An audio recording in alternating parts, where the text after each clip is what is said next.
Hansı nümunədə həm tabellik, həm tabelsizlik əlaqəsi var? Tabellik əlaqəsi cümlə üzvləri arasında iştirak etdiyi üçün tabellik əlaqəsi olmasından ötürü cümlədə ən az iki cümlə üzvü olmalıdır. Tabelsizlik əlaqəsi isə həmcins üzvlər və mürəkkəb cümlənin tərəfləri arasında işlənir. Birinci cümləmiz sadə cümlədir. Burada nə həmcins üzv var, nə də ki, mürəkkəb cümlə olmadığına görə tabelsizlik əlaqəsinə rast gəlinmir. Dağ havasını atalarımız da sevərmiş. Yenə də eyni formada cümlə üzvləri arasında tabellik əlaqəsi mövcud olsa da, tabelsizlik əlaqəsinə rast gəlinmir.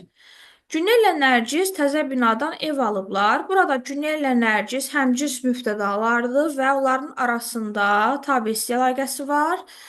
Həmçinin cümlədə mövcud olan cümlə üzvləri arasında tabellik əlaqəsi mövcuddur. Cavabımız bu variant olur. Digər cümləmiz həmcins xəbərlərdən ibarətdir. Sadəcə tabelsizlik əlaqəsi var. İkinci cümlə üzvü yoxdur ki, o bu xəbərlər həmin üzvlə tabellik əlaqəsinə girsin.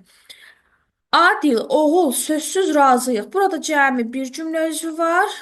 Digər sözlərimiz isə xitab və ara sözdür. Ona görə də nə tabelsizlik var, nə də tabellik əlaqəsindən istifadə olunmayıb.